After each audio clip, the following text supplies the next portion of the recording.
Bienvenidas, bienvenidos, bienvenides.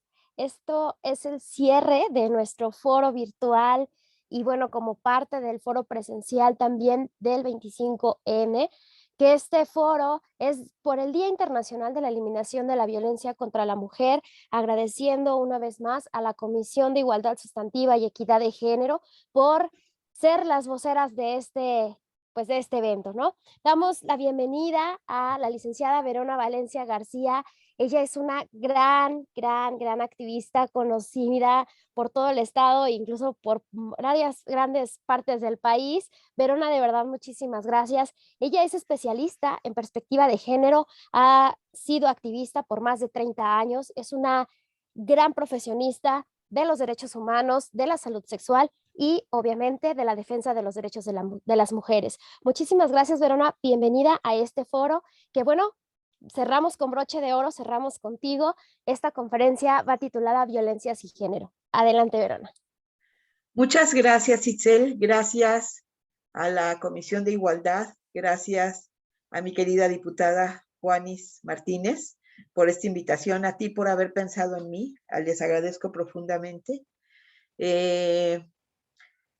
Pues es un día más, un año más, que celebramos, que conmemoramos el Día para la Eliminación de la Violencia contra las Mujeres.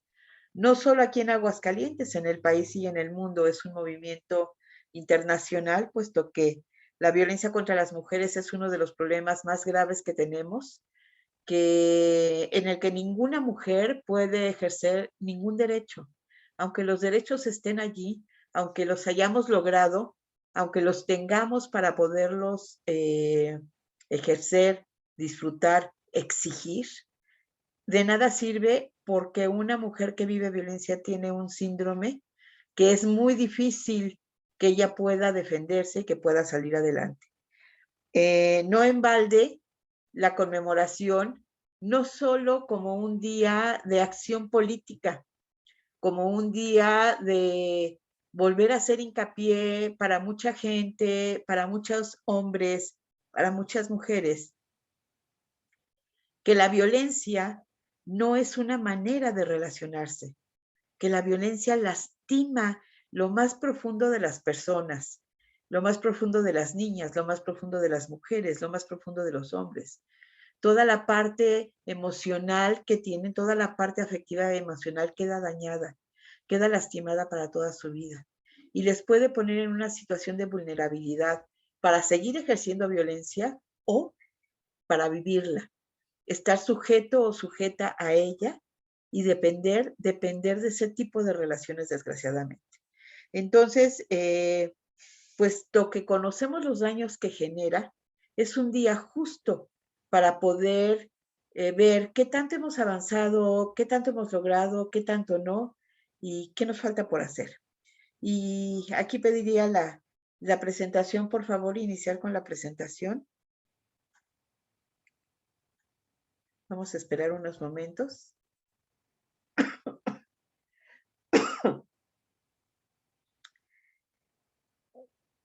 Es el Día Internacional para la Eliminación de la Violencia contra las Mujeres. La siguiente, por favor. Y a mí se me ocurrió hacer un poco de antecedentes. No tanto de antecedentes históricos en relación con lo que ha pasado en el mundo, sino mis antecedentes, los míos, los que yo tengo, los que yo conozco. Conozco muchos más, por supuesto, pero como para poder tener una idea. En 1994 se llevó a cabo la Conferencia Internacional sobre Población y Desarrollo. Esa conferencia fue en el Cairo. Allí se habló obviamente de las mujeres, se habló de los derechos sexuales y reproductivos, pero se puso en el foco justamente la situación que se van viviendo las mujeres y las niñas y la necesidad de poder tener acciones desde los diferentes países más claras y más contundentes para poder ir erradicando la problemática que las mujeres y las niñas estaban viviendo. El año siguiente, en el 95, se llevó a cabo la conferencia de Beijing, que fue la cuarta conferencia internacional de la mujer. Previo a esto y después de la conferencia del Cairo, antes incluso de la conferencia del Cairo, el movimiento feminista en nuestro país que si bien estaba conformado, muy bien conformado, empezó a moverse como un par de años antes de la conferencia de Beijing para intentar que las mujeres organizadas de todo el país pudiéramos participar y pudiéramos tener voz en la problemática que estábamos viviendo para poder llevar a Beijing esas problemáticas, esas peticiones y ver de qué manera podían ser solventadas. No se dirigieron solo al movimiento feminista del país, sino a grupos de mujeres, grupos amplios de mujeres que estaban trabajando, aunque no tuvieran como el corte feminista. Así fue como empezamos a trabajar y a colaborar desde diferentes partes del país para poder lograr que la situación de la mujer cambiara, para poder intentar que los gobiernos, hacer un llamado internacional a través de la conferencia internacional, para que los gobiernos de nuestros países, y en especial el de México, pusiera toda la atención que implicaba la situación y la problemática de la mujer. Así nos fuimos organizando y estaban pues las grandes feministas de la época, de mi época joven, obviamente. Mejor no digo edades porque si no luego Pati Mercado se me puede enojar, pero pues estaba Patricia Mercado, estaba, ay, Lucero, no me acuerdo el apellido, estaba Gloria Cariaga, Patria Jiménez, estaba Graciela Hierro, es decir, desde todos los diferentes lugares, las mujeres más importantes que ahora leemos, que ahora son nuestras antecesoras y nuestras historiadoras, las que nos han dado todo el elemento disciplinar, académico, para entender esta cuestión de género, esta cuestión de igualdad, esta situación del feminismo, de cómo lo conceptualizamos, cómo lo vivimos, cómo lo vamos socializando entre mujeres más jóvenes y demás. Todas estas mujeres estaban allí. Regresando de Beijing, hubo una comisión que se fue a Beijing, que fue muy acordada y que fue increíble cómo lo trabajaron allá conjuntamente, porque era el foro internacional de gente, obviamente que pertenecía a los gobiernos, pero estaba el foro de organizaciones sociales. Entonces, se trabajaban en el foro de organizaciones sociales, donde había muchísimas mujeres feministas de todo el mundo, y lo llevaban al otro foro de gobernantes. Entonces, fue como se fue consensando y se fue conjuntando toda la plataforma de acción de Beijing. A partir de allí, obviamente, en el momento en que los países firman, se comprometen a hacer una serie de acciones. Y de allí, pues obviamente, cuando regresan a México, reorganizamos todo el movimiento y empezamos a buscar de qué manera podemos crear un nuevo orden con los diferentes niveles de gobierno. Y los principales pues eran el orden federal. O sea, nosotros necesitábamos que el gobierno federal empezara a hacer una serie de acciones para que de allí pudieran desprenderse gobiernos estatales y gobiernos municipales, porque la verdad es que a pesar de todo el ímpetu que teníamos, hablábamos en los gobiernos estatales, en los diferentes niveles de educación, de salud, a nivel de gobernador, buscábamos la manera de cómo lograr que entendieran y que conocieran justamente todo este movimiento de las mujeres. Fue un ímpetu muy grande el que le metimos. Verdaderamente queríamos que sucediera algo, pero no sucedía nada, ¿saben? No era como algo común que a pesar de que ya se hubiera firmado en un acuerdo internacional, pues como que no caían todavía los 20, mucho menos en los estados y en los municipios. Sin embargo, a nivel federal fue cambiando poco a poco. Este nuevo cambio fue obviamente con mucha capacitación que se les daba a esos funcionarios y funcionarias y que teníamos como nuestra arma el que se había firmado por parte de México toda esa plataforma de acción de Beijing. Eso obligó a que se fueran generando leyes que finalmente nos dieron una realidad en nuestro país de atención y de ver a las mujeres desde otra perspectiva diferente, como nosotras necesitábamos que sucediera. Se dieron nuevas conferencias mientras esto iba sucediendo y íbamos trabajando en nuestro país como CEDAW, como Belém do Pará.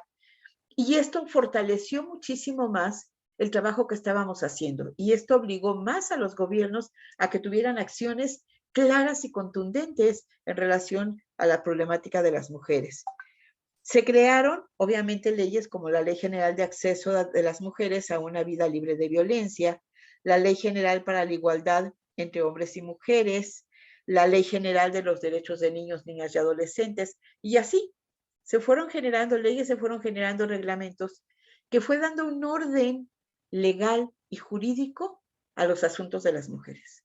Es decir, la violencia contra la mujer ya no era una situación nada más de que se atendiera en la policía o que se atendiera en salud, sino que tenía que tener todo un protocolo porque ya se reconocía como un problema grave, se reconocía como un delito y se reconocía que las instituciones de determinada índole tenían que participar en el tratamiento de esa violencia. La siguiente, por favor. Esto nos permitió a las mujeres que luchamos en ese decenio, porque ha habido muchas que han luchado antes de nosotras,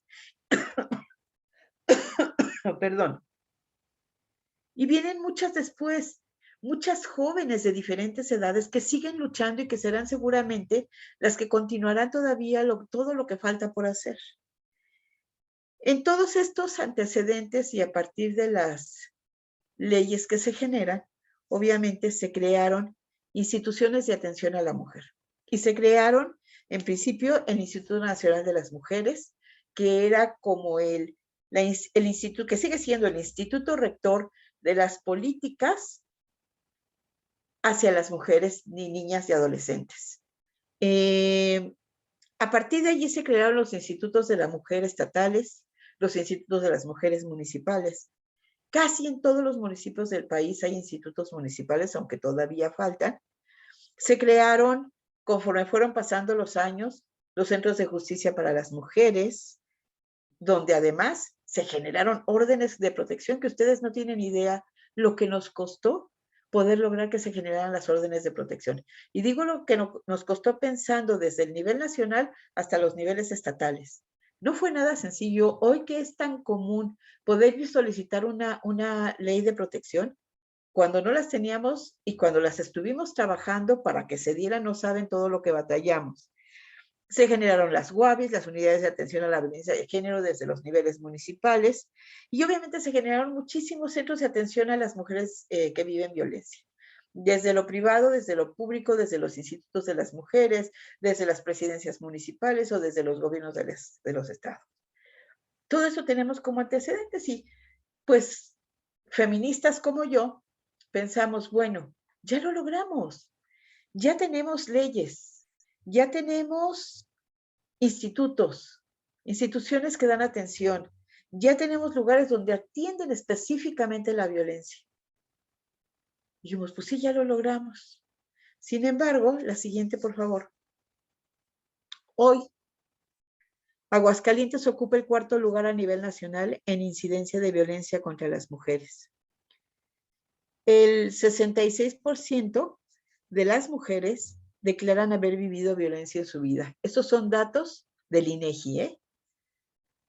Es decir, 7 de cada 10 mujeres han vivido violencia. 7 de cada 10 mujeres. Casi nada. Y todavía me quedo pensando, ¿de verdad solo serán 7? Porque cuando piensas que la violencia está en la casa, en las calles, en la escuela, en los centros laborales, en los transportes, dices, caramba, serán 7, pero bueno, esa es la medición que tenemos y es la que utilizaremos siempre, pero siempre hay que pensarlo. 1 de cada 2 mujeres unidas o en pareja han vivido violencia. Aguascalientes ocupa el 3er lugar a nivel nacional en este rubro. 26 de cada 100 mujeres han sufrido ciberacoso, que esa es la nueva forma de violencia que existe. Es una nueva forma de violencia que sobre todo las mujeres jóvenes están enfrentando a ello y que tristemente lo que se sube a la red, en la red se queda, ya no se puede cambiar, no se puede bajar, no se puede eliminar. Y esto puede ser siempre mal utilizado por cualquier persona que pueda acceder a ello, ¿no? Y aunque vamos avanzando en las leyes en relación a que esto es un delito y que esto tiene que terminarse y que tiene que acabarse, aún no lo logramos. Aún nos falta todavía avanzar, porque seguramente conforme vayan avanzando las comunicaciones habrá otros delitos más que se puedan generar. En fin, en Aguascalientes, por ejemplo, ocupamos el 10º lugar a nivel nacional en este tipo de delito, que no es un lugar honroso, créanme que no. Y en México, ONU Mujeres ha declarado que al día asesinan a 10 mujeres o niñas, todos los días. Aquí tenemos un número importante de mujeres que han sido asesinadas y que han aparecido tiradas y aventadas como si fueran basura, ¿sí? Por supuesto que esto no es un tema solo de gobierno, eso me queda muy claro. Es un tema de cultura, por lo tanto es un tema de sociedad.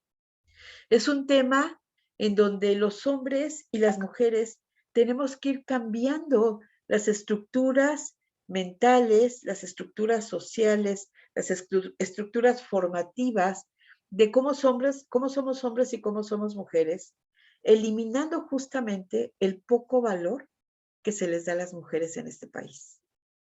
Y que por eso aparecen asesinadas como aparecen. Por eso son violentadas como lo vemos cotidianamente, ¿no? Estos datos solamente reflejan, y los hemos escuchado seguramente 20 veces ya en la televisión. Los hemos visto un montón de veces en las diferentes redes sociales. Hoy, que es el día que se conmemora justamente o que se centran esfuerzos para eliminar la violencia contra la mujer, todo mundo está en el tema y todo mundo está mandando mensajes, editoriales, algunas líneas políticas que tienen que ver con el tema. Pero todo el mundo habla de ello. La siguiente, por favor.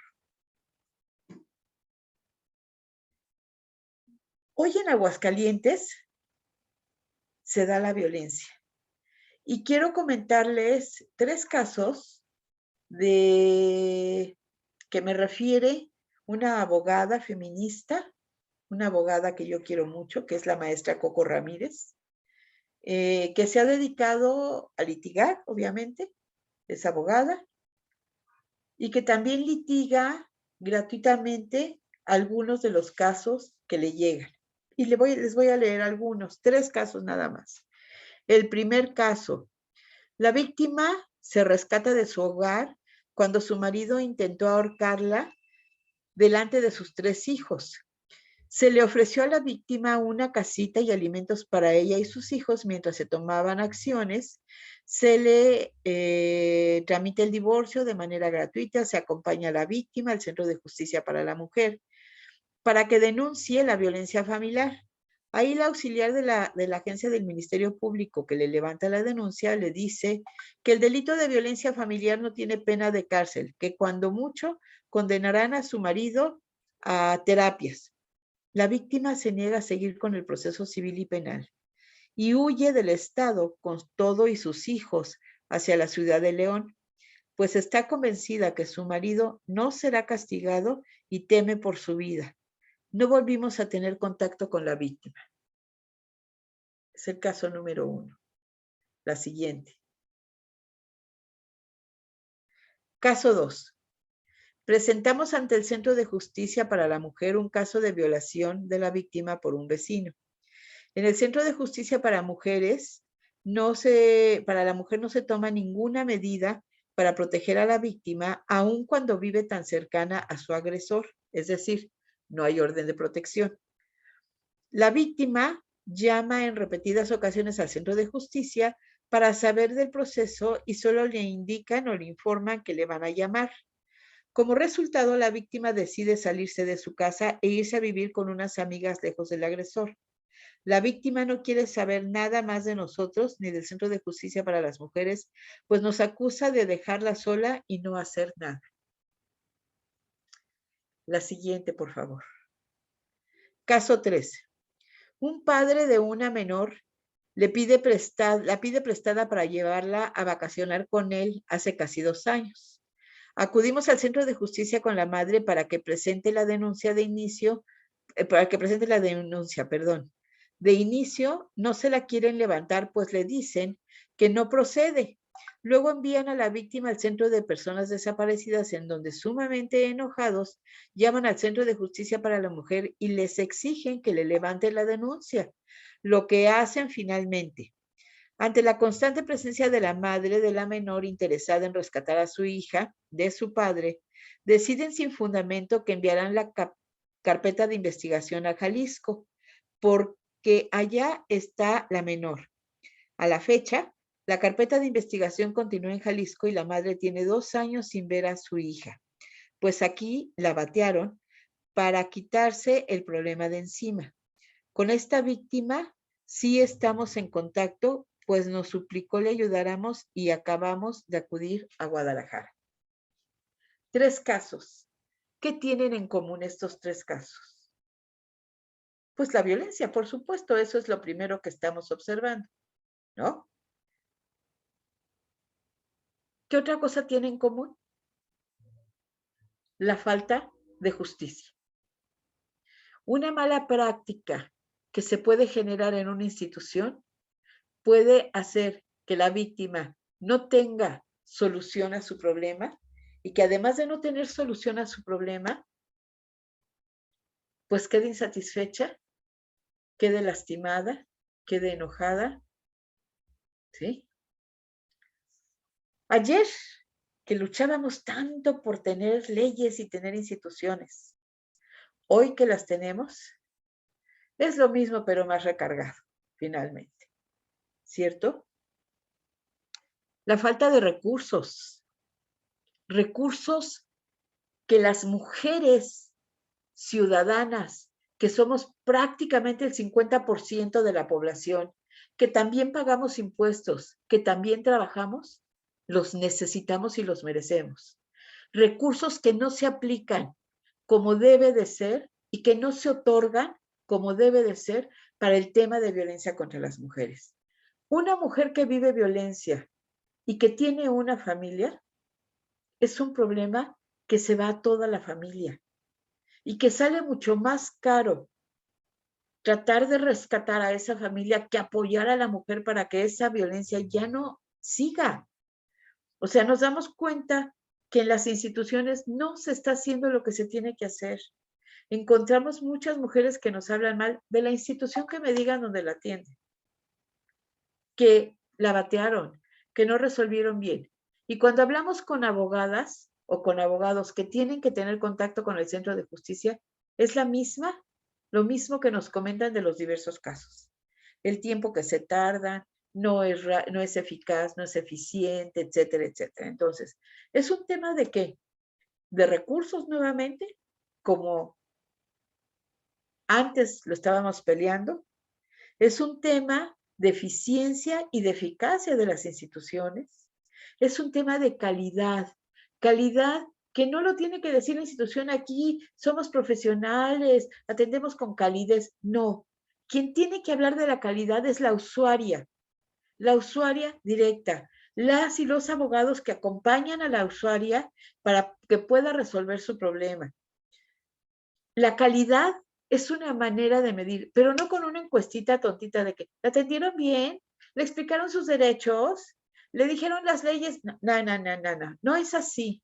La calidad se mide desde otra perspectiva, desde una parte cualitativa y cuantitativa.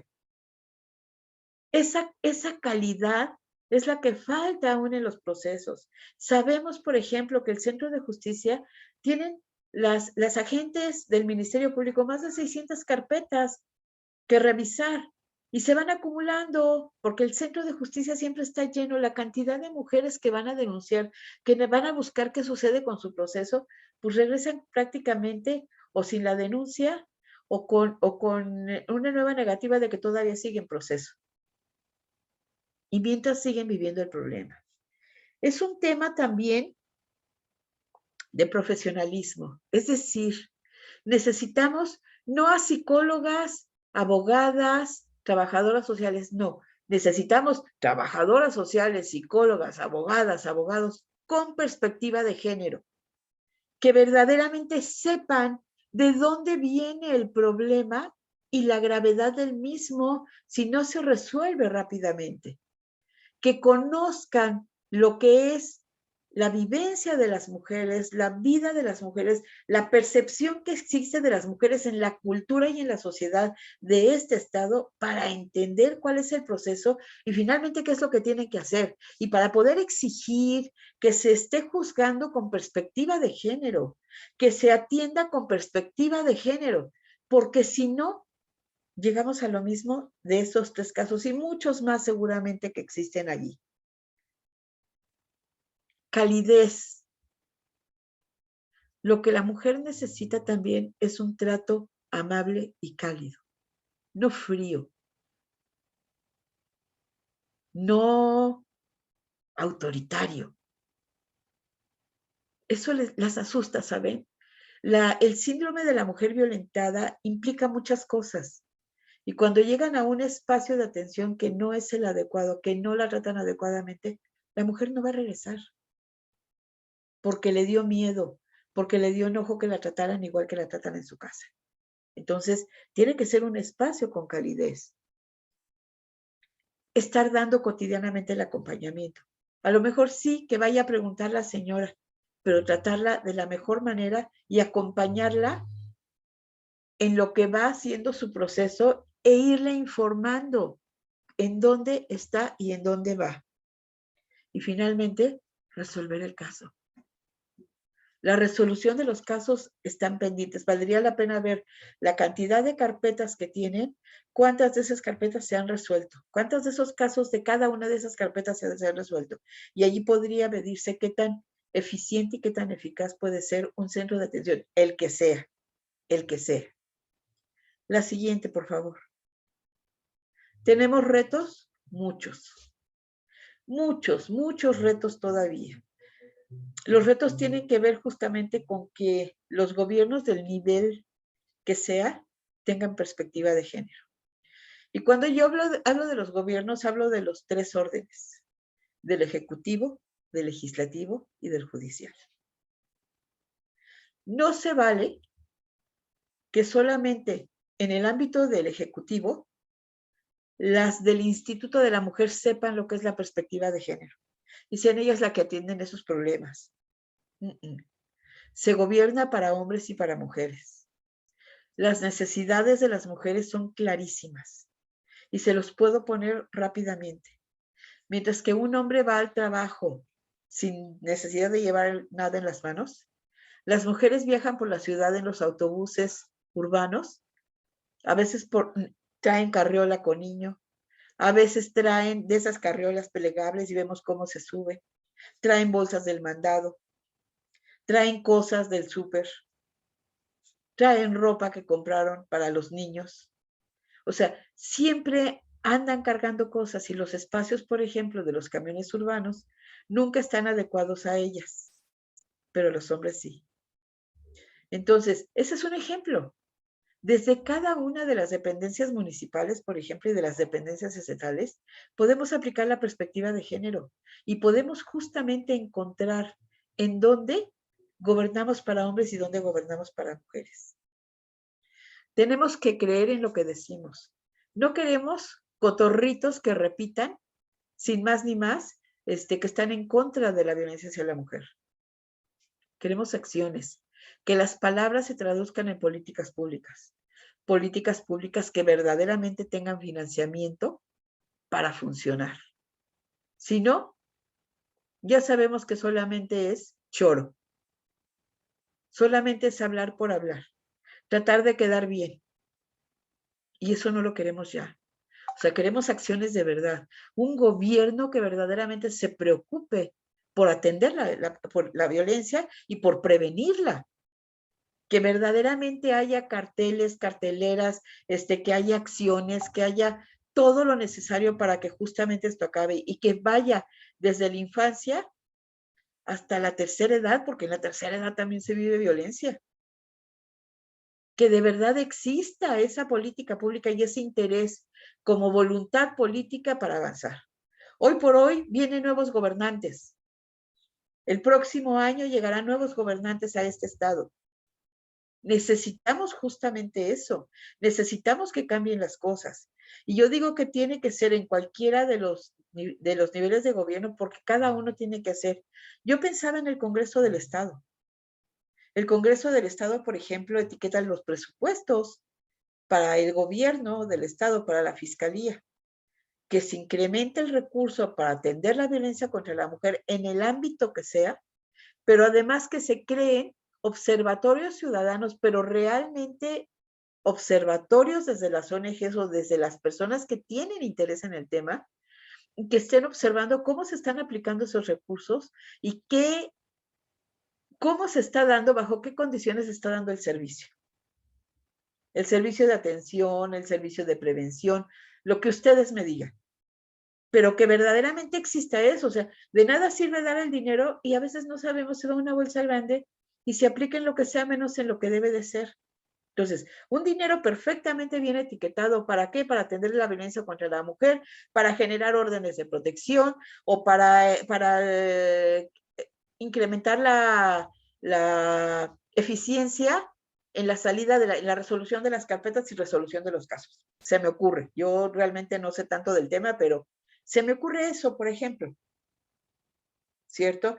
Que el gobierno del Estado genere una política de no violencia contra la mujer al interior del mismo gobierno, denunciar a quienes son acosadores, a quienes son hostigadores, esa sería una primera política importante. O sea, no puede ser candil de la calle y oscuridad de tu casa. Sabemos dentro de las instituciones cómo se genera el acoso y el hostigamiento sexual. Y eso es violencia también contra las mujeres y eso tiene que terminar. Si desde las instituciones públicas que están respaldadas por todas las leyes que existen en nuestros países, en nuestro país, perdón, y en nuestro estado, obviamente, y si esas leyes están haciendo eco de las mismas, pues tienen que aplicarlas. Y tienen que ser garantes de lo mismo y mostrar a la ciudadanía que están en esa condición, pues. Como gobiernos de los estados, por ejemplo, generar políticas, pero no una política el 25 de noviembre a los 16 de activismo. No, señores, no, señoras. Todo el año, que se vea verdaderamente que existe esa voluntad política para trabajarlo, que se haga como un programa cotidiano dentro de la administración pública, que se generen presupuestos estatales con perspectiva de género, por ejemplo. Hay muchas mujeres que están súper capacitadas en ello. Hay que aprovecharlas, ¿no? Y los gobiernos municipales, yo siempre he dicho, el gobierno municipal es el que está súper cerca de la gente. Es quien atiende directamente a la gente. Si vas a crear atención, un programa de atención hacia las mujeres, verdaderamente que sea integral, donde haya policías, donde esté seguridad pública, donde sean atendidas las mujeres con profesionales que verdaderamente estén súper capacitados en el tema y que tengan esa perspectiva de género. Que vas a crear programas de atención, más que atención, de capacitación laboral para las mujeres, para que de alguna manera puedan y sepan que pueden trabajar solas y que pueden ganarse el pan de cada día para mantener a sus hijos, porque pues además ese es el problema, ¿no? Las mujeres son las encargadas de mantener a sus hijos, a pesar de que son las que sufren violencia, porque el marido se desaparece y tan se acabó, el papá se desaparece y tan se acabó. Y lograr que pueda dar la pensión a veces es complicado, jurídicamente hablando. Igual los institutos de las mujeres, o sea, tienen tantas cosas en su misión, en su visión y en sus objetivos, empezando por transversalizar la perspectiva de género en la administración pública, estatal y municipal.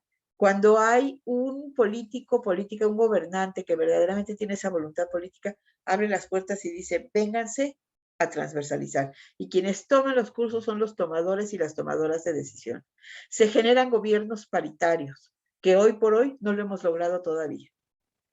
Que sea una constante y que sea algo cotidiano, no lo hemos logrado. Y finalmente, bueno, en fiscalía, yo sé y yo he escuchado al fiscal, a fiscales en diferentes lugares que dicen, pero es que el problema de violencia contra la mujer sí, sí es alto, pero hay más homicidios, hay más robos, hay más esto, hay más, sí, hay muchos más delitos. Nada más que el impacto que tiene un robo y el impacto que tiene la violencia contra la mujer son radicalmente diferentes. Y el impacto social que tiene cada uno de esos delitos es radicalmente diferente también. Solo por eso, tendría que estarse buscando la manera de que las fiscalías atiendan directamente el problema. Ah, pero ya tenemos los centros de justicia para las mujeres. Ah, pero ya vimos también lo que puede suceder. Y en los centros de justicia yo sé que hay personas que tienen verdaderamente todo el interés de que las cosas salgan bien, que tienen el deseo de atender de la mejor manera a las mujeres. Pero como son áreas diferentes las que conforman el centro de justicia, un área tiene el interés, pero la otra no. Entonces es como, ¿qué hay que hacer? Y esto es para fiscalía, ¿qué es lo que tiene que hacer para lograr que la atención que le tienen que dar a las mujeres verdaderamente sea integral y verdaderamente sea una acorde con la otra, que no sean atenciones diferentes, ¿no? Entonces, falta por hacer mucho, mucho. Créanme que cuando yo empecé hace más de 30 años, yo juraba y perjuraba que la violencia contra la mujer la íbamos a erradicar, que la educación sexual iba a ser una garantía en las escuelas públicas de cada estado y de cada lugar, que el respeto a los derechos humanos se iba a dar de manera unánime y que iba a estar estandarizado esto. Hoy por hoy sé que me voy a morir y nada de eso se va a lograr, pero de que tenemos que seguir luchando, de que tenemos que seguir gritando, de que tenemos que seguir exigiendo, esa no me cabe la menor duda. De que tenemos que seguir pidiendo, exigiendo a los gobiernos que hagan lo que tienen que hacer, tampoco. De que tenemos que seguir hablando a los hombres para que cambien esta forma de relacionarse con las mujeres, tampoco me queda la menor duda. Que tienen que buscar ayuda, que la busquen. Hay terapeutas que les pueden ayudar a trabajar su violencia. La violencia es algo aprendido, no es innato. Es algo aprendido. Y los hombres tienen que hacer ya algo para detenerla. Yo sé que hay hombres que verdaderamente luchan por no vivir o por no hacer la violencia como práctica de vida. Yo sé que lo han luchado mucho y que verdaderamente lo hacen. Pues necesitamos que trabajen con más hombres para que este cambio cultural se dé. Hay una parte de nosotras que vamos a estar siempre gritando, vamos a estar siempre exigiendo, vamos a estar luchando fuertemente porque nos toca hacerlo, porque queremos hacerlo, porque queremos que nuestras hijas, nuestras nietas y todas las mujeres que vienen abajo de nosotras vivan seguras, vivan libres de violencia, puedan vivir plenamente sus derechos en igualdad de condiciones y de oportunidades. Por eso estamos luchando. Por eso seguimos trabajando en ello, aunque en ello nos lleve la vida. Muchas de nosotras lo sabemos, aunque en ello nos lleve la vida. Así que yo termino con esto. Nunca calladas, nunca más solas y ni una más. Gracias. Híjole, Verona, siempre contigo es un placer escucharte y también, em, pues bueno, me permito decir que gracias a ti muchas de nosotras estamos en esto. O sea, creo que muchas de nosotras de mi generación, pues hemos estado aprendiendo de personas como tú, Vero, y bueno, aprender muchísimo más, ¿no? Creo que hay que destacar muchas de las cosas que decías ahora que estamos en este foro en Congreso del Estado. Es una nueva legislatura que encontramos más apertura.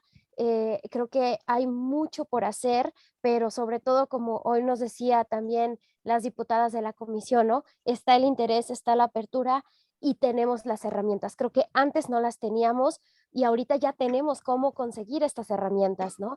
Y sobre todo también que decías de los hombres, creo que también es repetir y retomar las palabras también de Daniel Teral de la mañana, que la violencia no, los hombres no nacen siendo violentos, ¿no? Es la construcción social de las estas formas de masculina, de ser masculino, ¿no?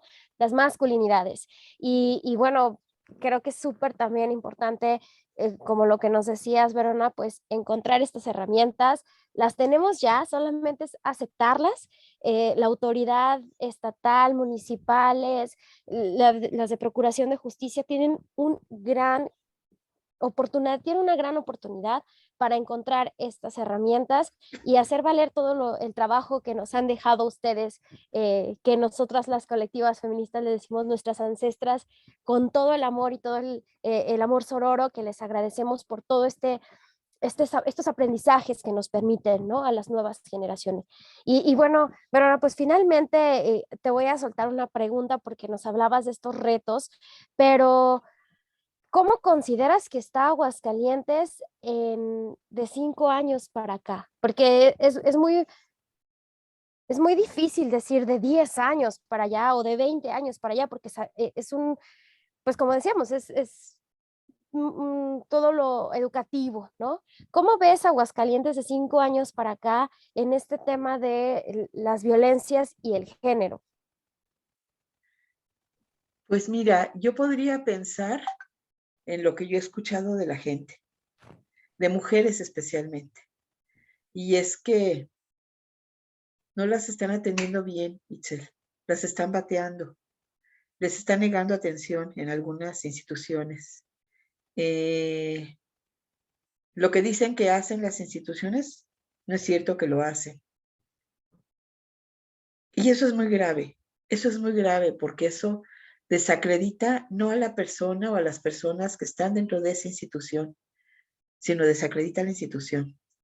De tal manera que si llega alguien que quiere aplicar bien la perspectiva de género, que quiere trabajar con las mujeres y con los hombres también desde una perspectiva diferente, va a luchar contra el descrédito que originalmente se ha generado, ¿no? Sí creo que no se ha atendido de la mejor manera a las mujeres. Sí creo que hay instituciones rebasadas, también lo creo. Sí creo también que faltan recursos, Itzel, muchos recursos. Muchos. Y yo lo vuelvo a decir, somos el 50% de las mujeres aquí en este estado. Un porcentaje importante trabajamos y pagamos impuestos. Y las que no trabajan están haciendo que todas las demás personas salgamos a trabajar. Están dando fundamento a toda la base social para la escuela, para el trabajo, para todas las cosas que esta sociedad necesita. Hombre, caramba, ¿por qué no voltean los ojos a ellas? ¿Por qué no? A empoderarlas, bueno, ya pienso, empoderarlas ya puede ser mucho, por lo menos a resolver el problema de violencia que vive, ¿no? Visibilizarlo, ¿no? Sobre Claro, todo, claro. desnaturalizar lo que hablábamos. Pues tienen muchísimo trabajo, instituciones que nos están viendo, de verdad, espero que este tipo de foros, estas herramientas que las diputadas querían justamente abrir, pues esta legislatura con un foro así, con herramientas, más allá de por ser pues personas llamadas feministas, pues, por las compañeras feministas, pues creo que como tú lo dices, ¿no? Ahí hay una gran responsabilidad de las organizaciones, de las instituciones, perdón, que por qué no usar todo el conocimiento que tienen las organizaciones civiles, ¿no? Y las herramientas que Claro, tienen de poder, sobre todo. claro. De hecho, yo te quiero decir, a las personas de las instituciones que nos están escuchando, a las personas políticas que nos están escuchando y que pueden formar parte del nuevo gobierno que se va a generar en las próximas elecciones, a las diputadas, diputados que nos estén escuchando, Las organizaciones sociales nos hemos formado de muchos años atrás. Hemos trabajado muchísimo, sabemos. Hombre, siempre les ofrecemos nuestro apoyo. Vamos haciendo cosas en conjunto. Quieren generar políticas públicas, sabemos de políticas públicas. Sabemos cómo hacerlo. Aprovéchenos. Aprovéchenos. Si quieren que la situación cambie, aprovéchenos. Si hay 3 pesos, esos 3 pesos se pueden aplicar de mejor manera. Pero si logramos que haya 100, va a ser mucho mejor. Pues muchísimas gracias, Verona Valencia. De verdad, siempre es un placer poderte escuchar. Agradecemos a las legisladoras integrantes de la Comisión de Igualdad Sustantiva y Equidad de Género y a todo el Congreso del Estado por prestar también estas herramientas y agradecer a todas y a todos y a todos los que nos siguen escuchando. Este foro se va a quedar en esta plataforma de YouTube para que la sigan compartiendo y sigan pues repitiendo y reflejando todo lo que hemos aprendido. Muchísimas gracias, Verona. Muchas gracias a ti y nuevamente a la Comisión de Igualdad y a Juanis, muchas gracias.